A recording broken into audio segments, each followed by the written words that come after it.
할렐루야. 하나님께서 이 자리에 함께 하신 줄 믿습니다. 오늘 고별한 찬양대가 찬양을 드렸는데요, 참 은혜가 되는 것 같습니다. 여러분, 찬송가를 부를 때 참 우리 마음이 은혜스럽지 않습니까? 그런데 찬송가의 내용 중에 제가 참 아멘하기가 힘든 찬송이 있습니다. 그 찬송이 뭐냐면 579장입니다. 제목이 뭐냐면 어머니의 넓은 사랑입니다. 왜냐하면 저는 한 번도 어머니의 찬송 소리를 들어본 적이 없고, 어머니의 기도 소리를 들어본 적이 없고, 어머니가 말씀을 읽으시는 것을 한 번도 들어본 적이 없기 때문에 그렇습니다. 그래서 불신 가정에서 이렇게 태어나서 이렇게 예수님 믿게 되었는데, 참 이 찬송을 부를 때마다 가정에서의 부모님의 신앙이 얼마나 중요한 것인가라는 것을 깨닫게 됩니다. 그래서 참 기도하는 마음으로 그렇게 이 찬송을 부릅니다. 여러분 어떻습니까? 여러분들은 이 찬송에 대해서 참 은혜가 되고 아멘이 되십니까? 여러분을 위해서 기도해주고 또 말씀을 읽어주고 또 함께 찬송을 불러줄 그런 부모님이 계십니까? 그런 가족이 있습니까? 여러분들은 참 복된 가정인 줄 믿습니다. 여러분에게 자녀가 있으십니까? 그런 부모가 없이 여러분의 자녀가 있으시다면 여러분들도 굉장히 복되십니다. 왜냐하면 자녀들에게 하나님 말씀을 읽어줄 수 있고 기도해 줄 수 있고 또 그들과 함께 찬송을 부를 수 있기 때문에 그렇습니다. 그 자녀들에게 최고의 가치, 신앙을 물려줄 수 있는 그런 복된 가정이기 때문에 그렇습니다. 우리 청년들도 좀 꿈을 꾸셨으면 좋겠습니다. 믿음의 가정을 세워야 되겠다라는 그런 소망을 가지고 우리 청년들도 함께 말씀을 들었으면 좋겠습니다. 여러분, 하나님께서 최초의 가정을 세우셨습니다. 가정을 세우시고 그 가정에게 하나님께서는 신앙을 주셨습니다. 말씀을 주신 것이죠. 그리고 그 가정을 통해서 이 신앙을 양육하기를 원하시는 것입니다.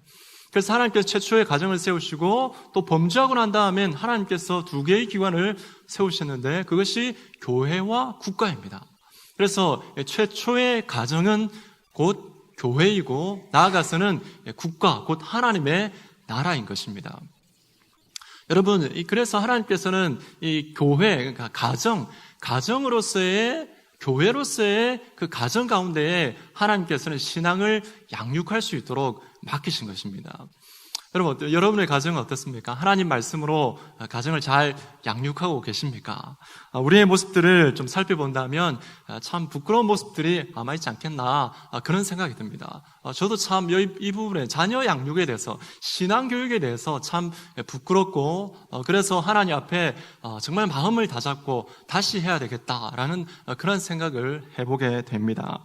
우리 교회에서 축복의 식탁을 하는데 축복의 식탁이 얼마나 좋은지 모르겠습니다. 우리 교회에서 정말 필요하고 또 하나님께서 원하시는 그런 좋은 그런 프로그램이라고 저는 생각합니다. 하나님께서 이 모든 일들을 통하여서 우리 가정을 세우시고 또 무너진 그 가정이 세워짐으로 말미암아서 구역이 든든하게 세워지고 나아가서는 우리 제5영도 교회가 굳건하게 세워지는 그런 은혜가 있을 줄로 믿습니다. 옆에 계신 분들에게 이렇게 그런 의미에서 축복의 식탁을 합시다 이렇게 한번 크게 한번 했으면 좋겠습니다. 시작! 아멘.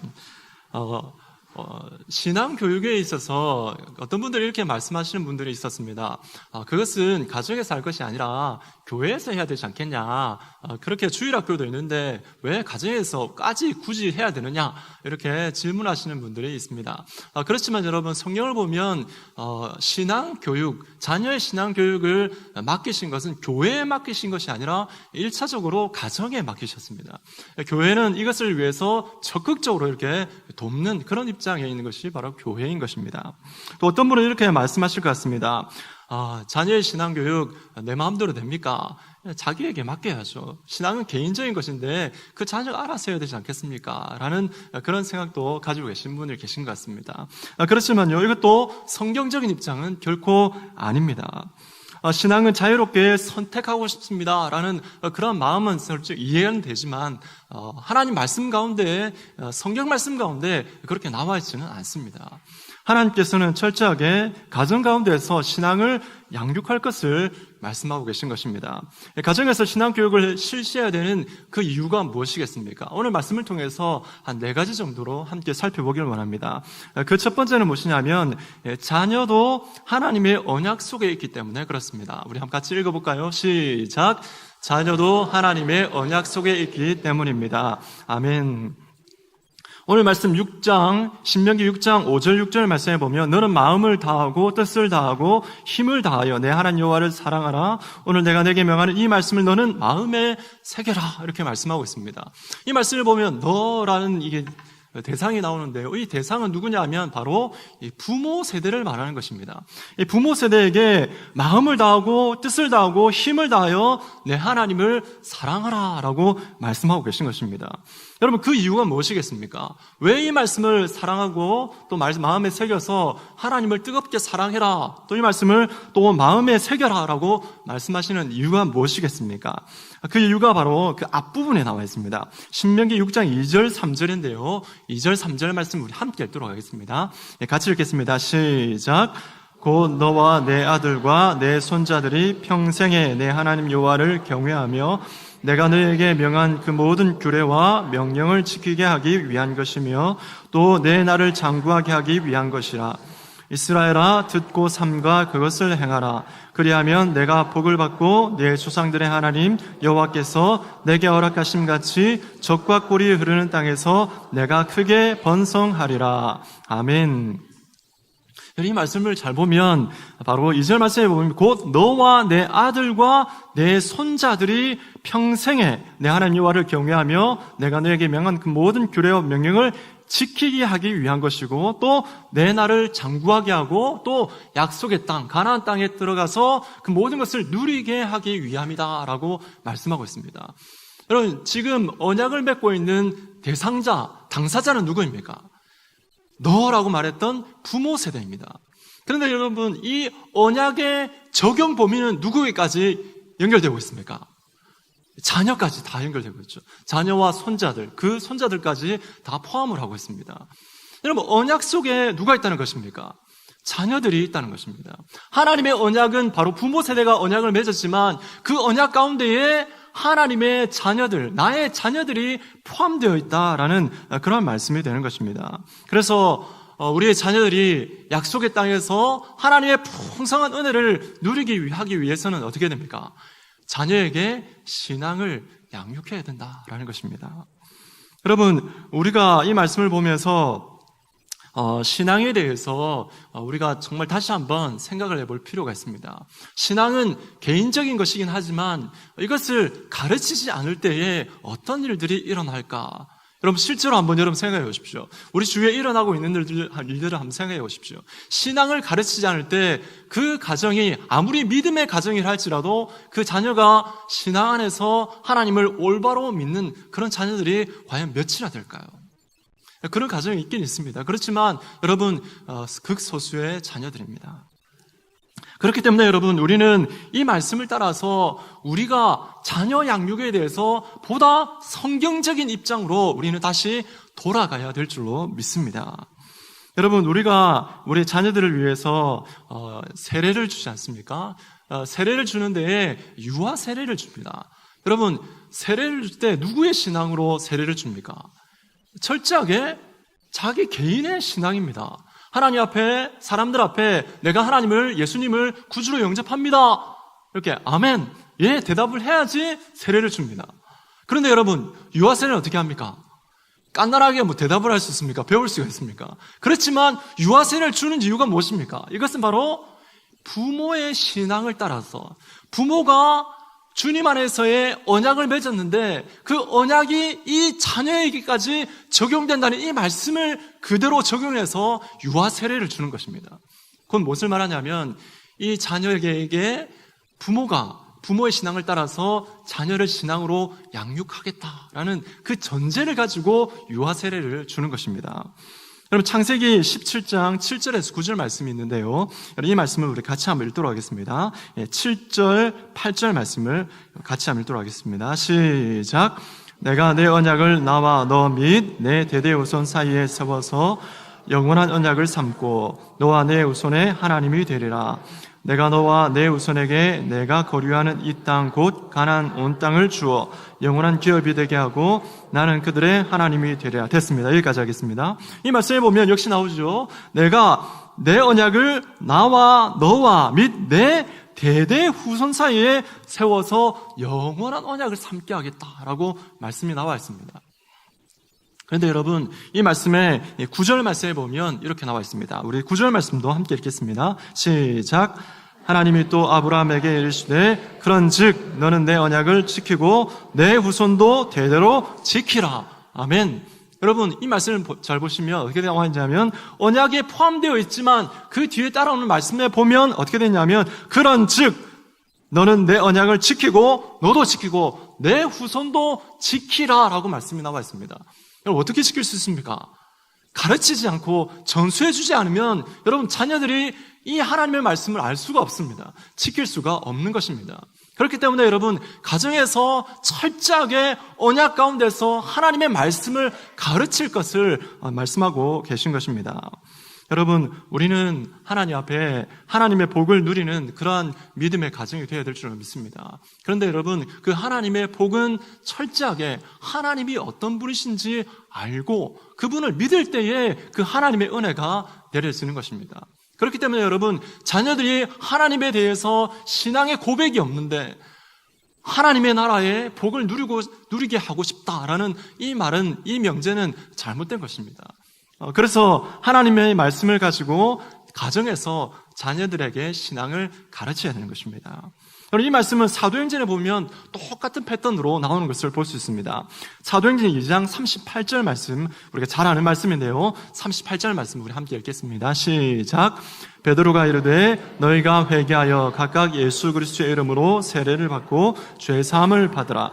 그리하면 성령의 선물을 받으리니. 됐습니다. 이 말씀 여러분 잘 아시지 않습니까? 그런데 이 말씀을 누구에게 주셨냐면 우리 39절 말씀을 읽겠습니다. 시작. 이 약속은 너희와 너희 자녀와 먼데 사람 곧 주 우리 하나님이 얼마든지 부르시는 자들에게 하신 것이라 하고. 아멘. 이 약속을 누구에게 주셨습니까? 너와 그 다음에 너희 자녀와 모든 먼데 있는 모든 사람들에게 주신 것이다 라고 나와 있습니다. 이 자녀가 이 약속의 말씀에 포함되어 있습니다. 그런데 여러분, 그렇게만 끝나는 것이 아니라 그 밑에 절 보면 42절 말씀에 보면 이렇게 기록이 되어 있습니다. 42절 말씀을 같이 읽습니다. 시작. 그들이 사도의 가르침을 받아 서로 교제하며 떡을 떼며 오로지 기도하기를 힘쓰니라. 아멘. 여러분, 여기에 자녀들이 있겠습니까? 없겠습니까? 사도의 가르침을 받아서 가정에 가서 뭐 했겠습니까? 집에 가서 그냥 있었던 것이 아니라 자녀들에게 부지런히 가르쳤습니다. 그렇게 해서 초대교회가 세워진 것입니다. 초대교회는 자녀들을 양육하지 않았다라는 것이 절대 그렇지 않습니다. 이 말씀에 자녀들이 이름이 나와 있지 않지만 이미 신명기 말씀에 어떻게 나와 있습니까? 자녀들에게 구약에서 계속해서 자녀들에게 이 언약의 말씀을 가르치라는 말씀이 있기 때문에 여러분, 사도행전의 이 베드로의 설교를 통해서 사람들이 어떻게 했냐면 바로 이 사도의 가르침을 받아서 자녀들에게 부지런히 가르쳤던 것입니다. 여러분, 우리는 이 말씀을 보면서 참 우리의 생각을 좀 내려놓아야 되겠다라는 그런 생각이 참 많이 듭니다. 왜냐하면 신앙은 하나님께서 우리에게 주신 것이지만 이 신앙을 하나님께서 철저하게 가정 가운데서 자녀들에게 가르칠 것을 전제하고 있기 때문에 그렇습니다. 만약에 그렇게 하지 않는다면 하나님 나라의 그 귀중한 복들을, 최고의 복이요 사화를 좌우하는 이 복을 누리지 못할 수도 있다라는 것을 우리는 다시 한번 새겨야 될 줄로 믿습니다. 여러분, 우리의 믿음의 자녀들은 바로 언약의 자녀들입니다. 그렇기 때문에 하나님의 언약 가운데 있습니다. 그러나 그 언약을 누림에 있어서는 바로 철저한 신앙 교육을 통해서 이루어지는 것을 여러분 기억하시면 좋겠습니다. 그래서 우리는 가정에서 자녀를 신앙으로 양육해야 되는 것입니다. 두 번째, 가정에서 신앙 교육을 해야 하는 이유는 무엇이냐면 우리 두 번째 내용입니다. 우리 한 번 더 반복이 되고 있는데요. 함께 읽도록 하겠습니다. 시작. 하나님께서는 자녀의 신앙교육을 부모에게 맡겼기 때문입니다. 그렇습니다. 여러분, 오늘 말씀에 6장 7절 초반부의 말씀을 보면 이렇게 나와 있습니다. 내 자녀에게 어떻게 하라고요? 부지런히 가르쳐라. 예. 이 말씀을 보면 부지런히 자녀에게 가르치라고 나와 있습니다. 예, 부지런하게 자녀에게 가르쳐야 됩니다. 그냥 방치해둬서는 결코 안 됩니다. 혼자 알아서 하겠지 결코 안 됩니다. 자녀에게 부지런하게 가르쳐야지 그것이 신앙의 전수가 되는 것입니다. 부모의 역할은 뭐냐면 하나님의 말씀을 가지고 자녀에게 정말 부지런하게 가르치는 것이 하나님의 부모의 입장에서 해야 될 하나님의 말씀인 것입니다. 여러분, 그렇기 때문에 여러분, 교회에 맡겨서는 여러분 완전한 답이 될 수 없습니다. 교회에서도 신앙양육을 하겠지만 여러분 그것으로 만족하시면 절대 안 됩니다. 왜냐하면 신앙교육은 부모에게 1차로 맡기기 때문에 그렇습니다. 그래서 세 번째 내용이 있습니다. 세 번째 내용을 우리 함께 읽도록 하겠습니다. 세 번째입니다. 시작. 가정은 신앙생활의 현장이기 때문입니다. 그렇습니다, 여러분. 가정은 신앙생활의 현장입니다. 예, 여러분 가정에 가면 어떻게 됩니까? 완전히 무방비 상태지 않습니까? 자기의 모습들 다 드러나게 되어 있습니다. 여러분 교회에서는 신앙교육을 합니다. 주일학교에서 교육하고 또 우리 장년들을 대상으로 신앙교육합니다. 그렇지만 여러분 어떻습니까? 그 교육은 제한이 있습니다. 뭐가 제한이 있습니까? 현장이 없습니다. 현장에서 열심히 사시다가 교회에 와서 교육하는데 이 교육은 어떻게 보면 좀 제한적이고 갇혀있는 그런 강의식 교육이 되어지고 현장에서 정말 살을 맞대면서 그 가운데서 신앙을 전수해 줄 수 있는 그런 교육에 있어서는 참 부족한 부분이 있습니다. 그렇기 때문에 여러분 가정에서의 신앙교육이 중요한 것입니다. 가정에서는 어떻습니까? 바로 삶의 그 현장 가운데서 생생한 삶의 현장 가운데서 신앙을 물려줄 수가 있는 것입니다. 이론으로 되어지지 않는 그 신앙교육이 가정에서는 실제적으로 현장 가운데서 이루어질 수 있는 것입니다. 자, 그럼 네 번째 내용을 보겠습니다. 네 번째 내용도 같이 읽겠습니다. 시작. 신앙교육을 위해 시간적, 장소적 제한을 받지 않습니다. 여러분, 신앙교육에 있어서 시간적, 장소적 제한을 받지 않습니다. 여러분, 교회에서의 신앙교육은요, 시간적으로, 장소적으로 제한을 많이 받습니다. 한번 생각해 보십시오. 교회 교육과 학교 교육, 여러분, 시간적으로 볼 때 상대가 될까요, 안 될까요? 시간적으로 볼 때. 예. 학교 교육은 며칠입니까? 일주일에 5일. 교회 교육은 일주일에 며칠입니까? 예, 하루입니다. 예, 1대5입니다. 상대가 되겠습니까? 안 되겠습니까? 상대 안 됩니다. 예. 그 다음에 여러분, 교회 교육과 그 다음에 세상에서의 영향, 교회에서 주는 영향력하고 세상에서 주는 영향력하고 여러분 상대를 했을 때, 시간적으로 따졌을 때 상대가 되겠습니까? 안 되겠습니까? 안 되죠. 왜냐하면 세상의 영향력이 어떻습니까? 일주일 내내 받습니다. 일주일 내내 일어나면서부터 잠자리에 들 때까지 어떻습니까? 예, 세상의 그런 영향을 계속 받는 것입니다. 하나님 믿지 않는 그런 영향력들이 계속해서 물밀듯이 그냥 가만히 있어도 길만 걸어가도 이 세상의 영향을 다 받는 것입니다. 그런데 어떻습니까? 교회 교육은 교회에 와야 되고 그 다음에 교회에서 함께 그 예배에 참석하고 성경 공부에 참여해야만이 그 가운데서 교육이 이루어지는 것입니다. 그래서 하나님 앞에 오늘 말씀은 어떻게 말씀하고 있습니까? 부모가 자녀에게 부지런히 가르치라고 하는데 그 부지런히 어떻게 가르칠 것인가에 대해서 주시는 말씀이 7절 말씀입니다. 우리 7절 말씀을 함께 읽겠습니다. 같이 읽습니다. 시작. 내 자녀에게 부지런히 가르치며 집에 앉았을 때든지 길을 갈 때든지 누워있을 때든지 일어날 때든지 이 말씀을 강론할 것이며 아멘. 여러분 아멘이십니까? 여러분 이 말씀대로 해야 됩니다. 우리가 이 말씀이 어떻게 나와 있습니까? 집에 앉았을 때든지 길을 갈 때든지 누워있을 때든지 일어날 때든지 이 말씀을 뭐 하라는 것입니까? 자녀들에게 강론하라, 가르치라라고 말씀은 나와 있습니다. 이 장소적으로 어떻게 있습니까? 장소적으로 집에 있을 때든지 길을 갈 때든지 집 안에 있을 때든지 집 밖에 있을 때든지 시간적으로 어떻습니까? 누울 때든지 일어날 때든지 항상 하나님의 말씀을 가르쳐라라고 하나님의 말씀은 우리에게 신앙 양육에 대해서 우리에게 부모에게 이렇게 말씀하고 계신 것입니다. 여러분, 그래서 이 가정에서의 신앙 교육이 반드시 이루어져야 합니다. 이것이 바로 우리 가정에 우리 자녀들이 하나님 나라의 복을 누리느냐 누리지 못하느냐 바로 사활이 걸려있는 문제인 것입니다. 여러분, 이것을 위해서 우리 교회에서 하는 것이 무엇입니까? 바로 축복의 식탁입니다. 그렇기 때문에 여러분, 너무너무 좋은 것입니다. 그냥 만들어낸 프로그램이 아니라 하나님 말씀 가운데 나와 있는 하나님의 은혜를 나누는 그러한 프로그램이 되는 것입니다. 여러분, 우리 집사님 기도하실 때도 말씀했지만 축복의 식당은 두 기둥이 있습니다. 뭐냐면 대화와 곧 나눔과 축복입니다. 하나님 말씀 우리가 배웠던 자녀들은 주일학교에서 배우고 또 어른들은 또 어른 예배를 통해서 하나님 앞에 배운 말씀, 그 말씀을 가지고 어떻게 합니까? 가정에서 다시 한번 그 말씀을 서로 나누는 겁니다. 나누고 그 말씀, 나눈 말씀을 가지고 바로 현장 가운데서 내 삶의 현장 가운데서 이 말씀이 어떻게 적용되어졌는지 그것을 함께 나누는 것입니다. 그걸 나누고 난 다음에 어떻게 합니까? 서로 함께 기도 제목을 나누고 그 가운데서 이 부모가 자녀를 위해서 축복을 해주는 것이죠. 여러분, 이 얼마나 좋습니까? 여러분, 자녀에게 해주고 싶은 것 많이 있지 않습니까? 근데 여러분 다 해줄 수 있습니까? 이게 좀 맞습니까? 좀 힘이 좀 많으십니까? 여러분, 그렇다면 어떻게 됩니까? 내 힘으로는 자녀에게 많은 것을 해주고 싶지만 해줄 수 있는 한계가 있습니다. 그렇지만 어떻습니까? 우리 하나님께서는 우리 자녀들에게 해줄 수 있는 능력이 무한하십니다.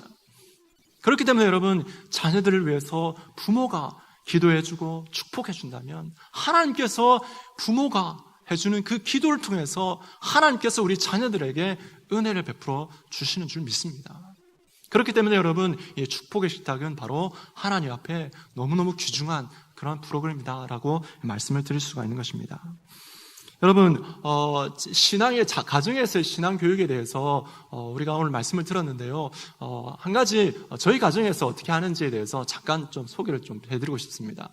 이것은 그냥 제가 여러분에게 뭐 잘하고 있어서 그런 것도 아니고요. 그리고 지금 뭐 이렇게 잘 되고 있는 것이 검증도 사실 좀 돼야 되는 그런 부분들이 있습니다. 그렇지만 진행 과정에 있기 때문에 한번 여러분에게 좀 소개하고 함께 이렇게 여러분들도 또 도전받는 저도 다시 한번 생각해보는 그런 시간이 되었으면 좋겠습니다. 저희가 지금 올해 초부터 해서 뭘 했냐면 웨스트민스터 소교리문답을 자녀들에게 가르치기 시작했습니다. 가르치기 시작했는데 이 웨스트민스터 소교리문답은 우리 고신교단이 표방하는 그러한 신앙 고백입니다. 여러분, 제가 책을 한 권 갖고 나왔는데 이 책이 뭐냐면 뭡니까? 잘 보이십니까? 헌법입니다. 우리 고신교단의 헌법책입니다. 여러분, 이 고신교단 헌법책에 제일 먼저 뭐가 나오겠습니까, 여러분? 궁금합니까? 안 궁금합니까? 뭐가 나옵니까? 뭐가 나올까요? 법조항이 먼저 나오겠습니까? 아닙니다. 어떻게 잘 아십니까? 여러분, 이 헌법책의 절반이 뭐냐면 신앙 고백입니다. 웨스트민스터 신앙 고백서, 그 다음에 웨스트민스터 대교리문답, 웨스트민스터 소교리문답, 이것이 나오고 그 뒤에 뭐가 나오냐면 법조항이 나옵니다. 그러니까 뭡니까? 하나님 앞에 이 교리문답 신앙 고백을 우리가 하나님 앞에 가르쳐야 된다라는 것을 이 법으로도 이렇게 정해놓았던 것입니다. 그런데 여러분, 우리 교회에서 안 했느냐? 절대 아닙니다. 왜냐하면 이 신앙 고백의 내용이 뭐냐면 주 내용이 뭐냐면 사도신경, 십계명, 주기도문입니다. 그렇게 해서 우리가 우리 교회에서 신앙 고백서라는 그러한 교리문답이라는 이름으로는 안 했지만 계속해서 집중적으로 해왔던 것입니다. 우리 담임 목사님께서 수요 기도회 때 어떻게 하셨습니까? 십계명, 주기도문, 사도신경 다 하시지 않습니까? 그래서 계속 해오던 그런 내용인데 좀 더 체계적으로 항목을 잡아서 이렇게 기록해 놓은 것이 뭐냐면 교리문답이 되는 것입니다. 우리가 잘 아는 교리문답이 있습니다. 제1문답이 뭐냐면 사람의 제일 되는 목적이 무엇입니까? 답이 뭡니까, 여러분? 예, 그렇죠. 제 이문은 뭡니까, 그러면? 일문 아닌데 제 이문은 잘 모르시죠. 여러분, 그래 이게 몇 문학까지냐면 107문학까지 있습니다. 굉장히 많죠. 그래서 이 내용을 가지고 우리가 신앙의 교육을 하게 되면 아주 체계적으로 성경의 주요한 부분들, 신앙의 중요한 부분들을 빠짐없이 교육할 수가 있는 것입니다. 어떤 분들은 좀 생소하고 어렵다라고 생각되는 그런 분들도 계실 것인데요. 요즘 책이 참 잘 나와 있습니다. 그래서 해설사라든지 또 만화 소개류 문답도 있습니다. 그래서 누구든지 원하기만 하면 배울 수 있고 함께 할 수 있습니다. 만약에 우리 성도님들이 원하시는 분이 계시다면 함께 공부하는 그런 모임도 만들면 참 좋겠다라는 그런 생각이 듭니다. 그래서 여러분, 저는 이제 저희 가정에서는 이 교리문답을 가지고, 소개문답을 가지고 올해 초부터 시작을 했습니다. 시작을 했는데, 일주일에 몇 번 하냐면, 적게는 2번, 그 다음에 많게는 한 4번 정도 합니다.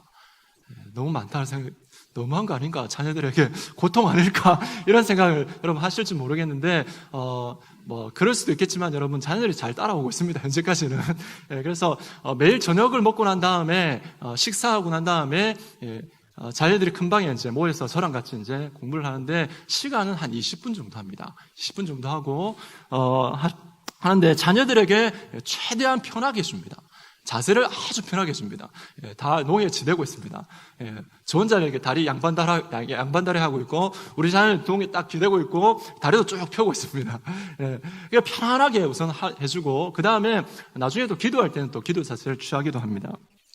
그래서 편안하게 해주고, 그 가운데서 이제 자녀들이 대표 기도를 하고, 그 다음에 제가 말씀을 나누고, 그 다음에 같이 통성 기도를 합니다.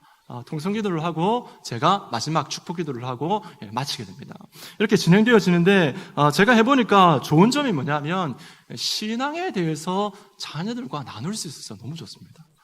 자녀들과 신앙에 대해서 함께 이야기를 나눌 수 있다는 그 자체가 너무 좋았습니다. 제 개인적으로는.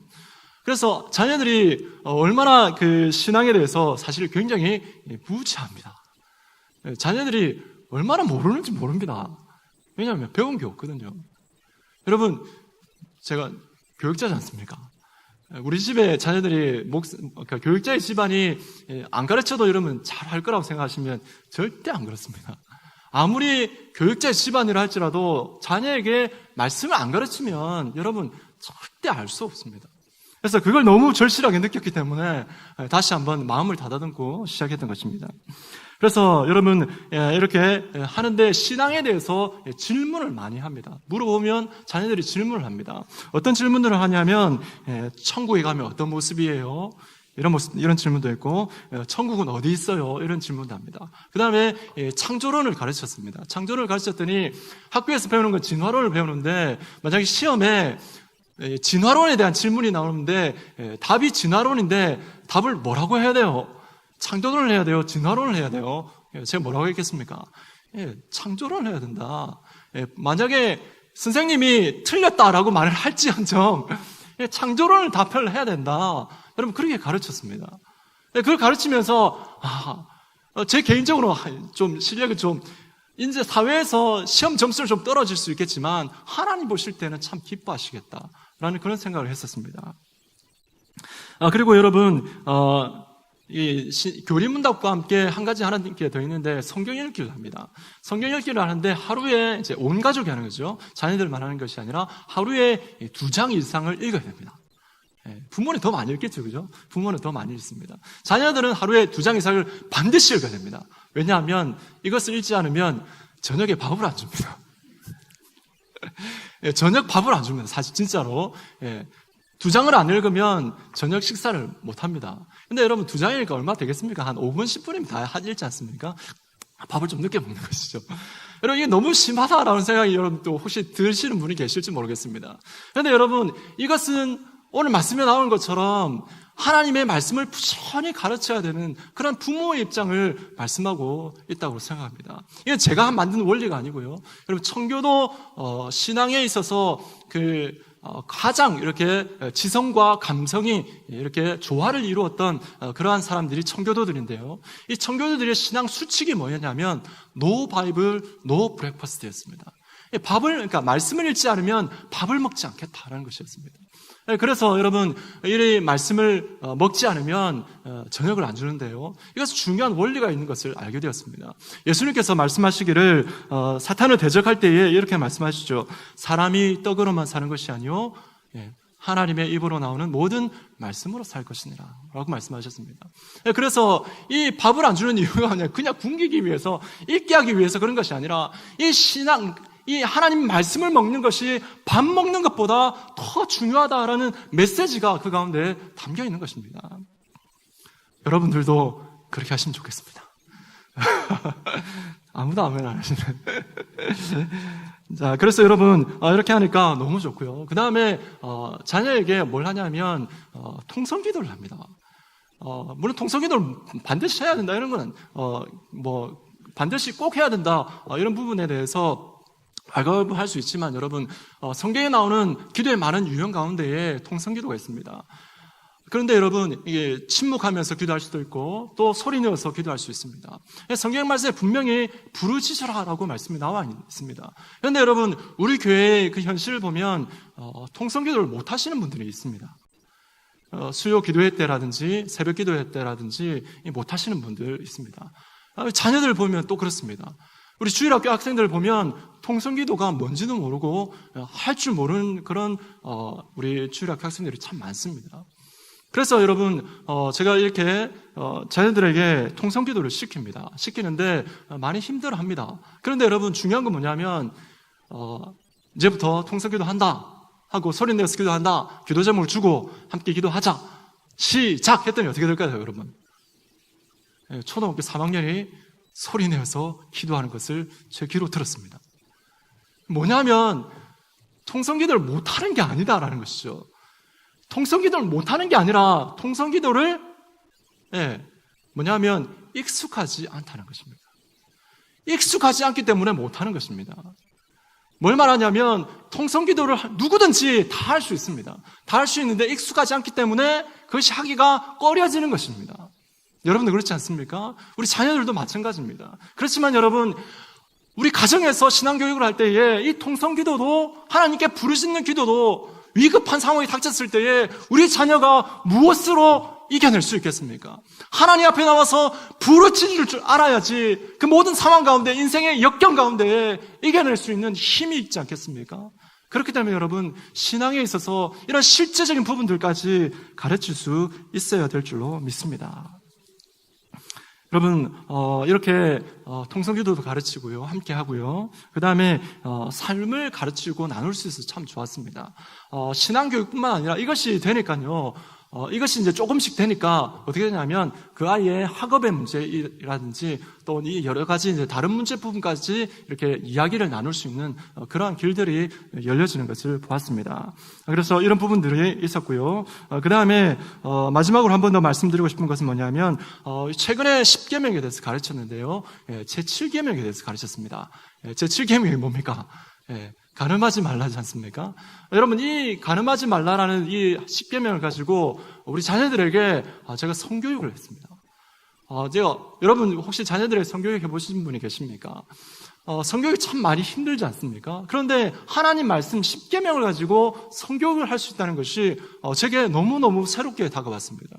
그래서 이 자녀들에게 간음이 무엇인지, 그 다음에 음욕이 무엇인지 이렇게 가르쳐야 돼요. 단어가 많이 어렵지 않습니까? 그래서 음욕에 대해서 제가 어떻게 가르쳤냐면 남의 몸을 자기 장난감으로 갖고 놀고 싶은 마음이다, 이렇게 이제 가르쳤습니다. 그래서 우리가 이렇게 만들어낸다면, 자녀들의 눈높이에 맞춰서 이렇게 한다면 우리가 이런 부분까지 가능할 거고요. 우리가 지난주에도 우리가 서명을 했지 않습니까? 우리나라에 굉장히 지금 이슈가 되고 있는 동성애, 동성혼. 여러분, 이것을 어떻게 가르칠 수 있겠습니까? 10계명을 가지고 가르칠 수 있습니다. 여러분, 자녀들에게 제가 물어봤습니다. 동성애, 동성혼에 대해서 어떻게 생각하냐 물어보니까 우리 자녀들이 뭐냐면, 어린애들은 아직까지 초등학생은 잘 모르고, 첫째가 뭐래, 너무 징그러워요, 너무 혐오스러워요, 이렇게 말하더라고요. 근데 여러분, 이것은 그냥 사회의 그냥 자기 느낌인 것이죠. 그러나 여러분, 하나님 말씀에 비춰볼 때 동성혼, 동성연애가 왜 안 되는 것입니까? 바로 사람은 하나님께서 하나님의 형상대로 지음받은 이 창조 질서가 있기 때문에 그렇습니다. 창조 질서를 깨는 동성혼, 동성애, 동성혼은 하나님 앞에 바르지 못하다라고 가르칠 수 있어서 참 좋았습니다. 여러분, 우리가 하나님 앞에 신앙을 양육할 때에 다른 여러 가지 방법들이 있습니다.